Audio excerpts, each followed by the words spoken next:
Kadang-kadang Badan POM ini longgar, tapi yang punya luar negeri, apa buktinya? AstraZeneca itu emergency use authorization-nya itu tidak ada di Indonesia. Ambilnya katanya emergency use dari negara lain. Kok bisa masuk ke sini AstraZeneca? Kenapa komite etik saja, ini persoalan komite etik ini, vaksin Nusantara harus stop? Apa ini?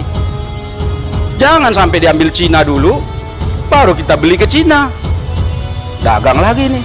Dari kalau produk luar negeri itu didiamkan saja, masuk ke sini. Jangan-jangan nanti semua vaksin yang masuk ke Indonesia ini longgar semua. Apa di belakang ini? Saya tidak mau ada lembaga Badan POM kita yang katanya dihormati di pentas internasional, malah justru di dalam negeri sendiri itu mempersulit penelitian. Saya nih pertanggungjawabkan ini Pak, omongan saya. Saya selalu ngomong begini, nggak ada yang takut-takut di sini.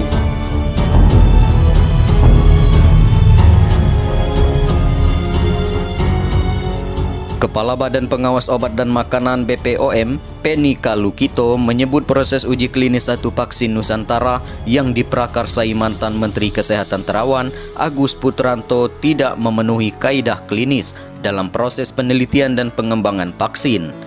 Penny menjelaskan terdapat perbedaan tempat lokasi penelitian dengan pihak yang sebelumnya mengajukan diri sebagai komite etik. Dalam hal ini, penelitian dilakukan di RSUP Dr. Karyadi Semarang, sementara komite etik berasal dari RSPAD Gatot Subroto, Jakarta. Atas pernyataan Kepala BPOM tersebut, praksi PAN Saleh Pertawanan Dauli melontarkan kritik keras dalam rapat kerja bersama Komisi 9. Bu Penny, tadi saya akan nanya soal komite etik ini. Komite etik ini kan dikaitkan komite etiknya di RSPAD yang mengerjakan penelitiannya RSUP Karyadi, gitu kan maksudnya itu kan.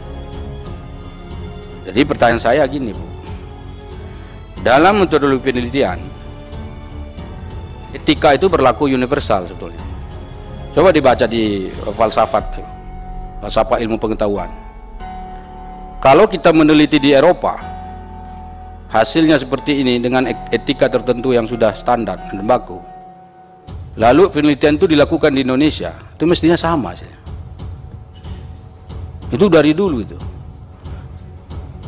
Apakah benar bahwa karena komite ini, persoalan komite etik ini, lalu kelanjutan penelitian vaksin Nusantara ini jadi lambat?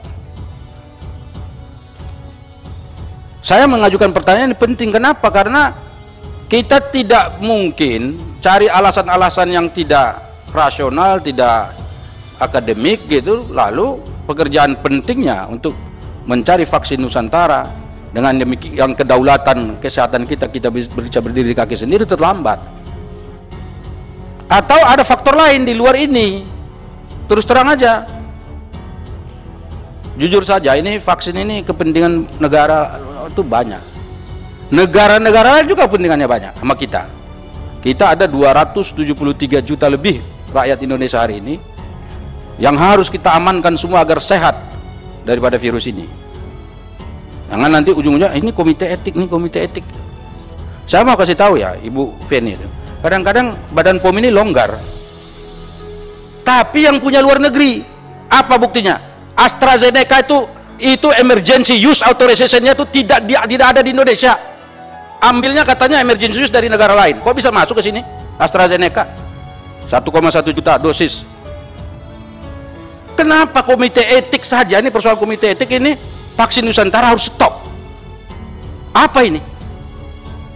Dari kalau produk luar negeri itu didiamkan saja, masuk ke sini. Jangan-jangan nanti semua vaksin yang masuk ke Indonesia ini longgar semua. Apa di belakang ini? Tolonglah, ini kita nih Indonesia ini, sekali lagi saya katakan, kita belum punya satu aspek yang bisa membanggakan kita di pentas internasional. Tolong vaksin ini kalau memang bisa. Kecuali kalau bapak-bapak Ibu Penny bisa membuktikan kalau vaksin ini berbahaya, membunuh orang. Saya bersama Ibu Penny nanti menghajar vaksin Nusantara ini. Tapi kalau bermanfaat, ngapain?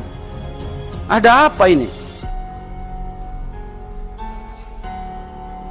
Saya tidak mau ada lembaga Badan POM kita yang katanya dihormati di pentas internasional, malah justru di dalam negeri sendiri itu mempersulit penelitian. Emang ibu pikir mereka nggak bisa tetap lanjut? Tetap lanjut, tapi mereka pingin legal. Bahwa apa yang mereka lakukan ini sesuai dengan kaedah-kaedah yang semestinya dilakukan. Saya dengar, Bu, ini penelitian kayak gini baru 2 lembaga di dunia ini yang mampu mengerjakannya. Amerika sama Indonesia. Amerika ya, Pak? Bangga dong mestinya kita. Jangan sampai diambil Cina dulu, baru kita beli ke Cina. Dagang lagi nih. 277 juta kepala. Yang setiap tahunnya bisa nambah lebih dari 5 juta orang warga kita ini. Ini kita ini jadi pasar semua di mana-mana. Nah, sekarang saya mau lihat apa yang ibu tulis di sini. Dasar suatu penelitian vaksin itu untuk dihilirisasi, artinya untuk diproduksi. 1, vaksinnya harus fit sesuai dengan situasi pandemi yang mudah pembuatannya. Kalau saya dengar tadi, vaksin Nusantara sangat mudah membuatnya. Berarti sesuai dengan kriteria yang ada di sini. Ibu sendiri yang tulis. 1. Yang kedua, vaksin itu harus VIA, valid, important, applicable. Valid enggak? Saya katakan kalau ibu nggak percaya ini valid, enggak, cari falsifikasinya, runtuhkan teorinya, salahkan dia, buktikan kalau itu salah. Tapi kalau nggak bisa dibuktikan salah, berarti kan valid. Atau justifikasi, kan mereka yang peneliti pasti justifikasi. Kita yang tidak percaya falsifikasi. Kalau kita nggak bisa meruntuhkan teori, berarti benar. Itu filsafat pengetahuan itu. Kemudian important, penting nggak? Ya penting lah, orang banyak yang mati sekarang. Kita sekarang yang terpapar aja, yang aktif sekarang lebih 144.000 hari ini. Apa nggak berbahaya tuh? Berbahaya lah. Kita naik pesawat aja takut, naik kereta api orang takut, kerja takut, di mana-mana pakai masker, jaga jarak, cuci tangan dan seterusnya. Berarti penting. Applicable nggak? Applicable kan bisa disuntikkan, malah lebih mudah katanya. Sudah itu bisa sekali suntik seumur hidup. Yang vaksin Sinovac, kata Pak Menteri kemarin, saya baca di media, paling setahun. Mana yang lebih hemat? Nah ini tolong Ibu ya. Jadi saya kira ini kriteria hilirisasi yang Ibu sampaikan di sini sudah memenuhi ketentuan.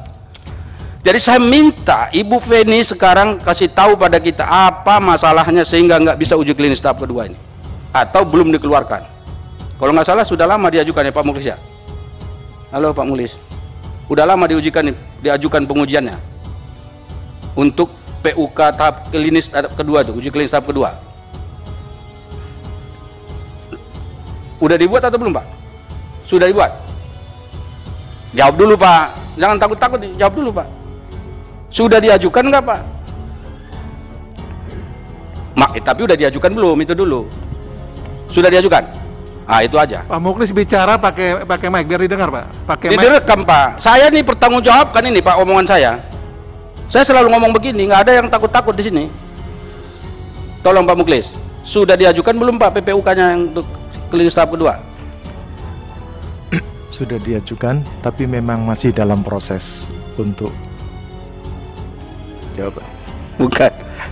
Ini kadang-kadang ini orang Jawa ya, beda sama orang Medan.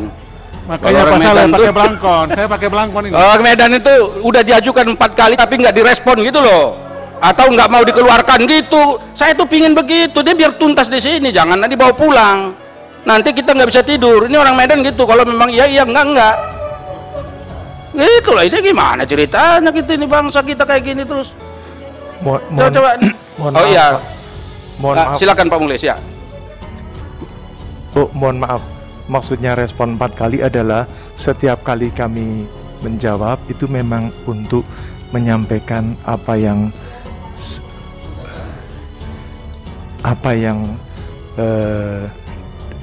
diberikan masukan, kami berusaha untuk menjawab. Tapi jadi kurang lebih gini, kalau misalnya Badan POM nanya kenapa begini, Bapak jawab kan, Bapak respon gitu kan, itu maksudnya kan Pak? Ya maksud respon-respon ini loh maksudnya itu yang ditanya ini. Jadi jangan salah pikir juga, kita ternyata respon ini kita pikir pengajuan izin, padahal bukan itu loh. Bukan pengajuan izin Bapak. Udah izinnya kan udah diminta Pak ya. Maksud saya gini, kenapa saya tanya itu Pak Muklis? Supaya saya tanya Bu Penny ini, apa alasan ibu nggak ngeluarin gitu loh. Kalau sudah diajukan, kecuali kalau Bapak belum mengeluarkan permohonan, nah, itu kan nggak mungkin kita tanya. Ya keluarkan dulu permohonannya, baru kita tanya kenapa keluarin. Tapi kalau sudah diajukan permohonannya, tidak dikeluarin, kita tanya ada apa ini, siapa ini, ada apa, siapa saja yang mempersulit begini nih. Ini saya jaminkan nih, Prof. Bambang ya, kalau ini kita berhasil, Menristek BRIN itu berhasil, itu catatan sejarahnya luar biasa, Pak. Bener. Kita kan meninggal pekerjaan kita ini kan kita bisa datang dan pergi, Pak, di tempat kita duduk sekarang, jabatan yang kita peroleh sekarang. Tapi yang kita tinggalkan itu adalah legacy, warisan apa yang kita bisa berikan pada orang. Kan nggak semua juga para pekerja yang tadi peneliti saya dengar honornya juga kecil sekali kok. Tapi mereka nggak peduli, yang penting mereka ingin meninggalkan legasi untuk bangsa dan negara kita. Jadi Bu Ketua, itu dan saya minta itu ditakawal dulu pertanyaan-pertanyaan ini, supaya bisa kita tuntaskan nih Vaksin Nusantara. Karena kemarin pada rapat internal komisi, rapat hari ini memang targetnya adalah menuntaskan persoalan vaksin Nusantara. Jadi kita arahkan pada masalah itu. Demikian Ibu Ketua, terima kasih. Wassalamualaikum warahmatullahi wabarakatuh.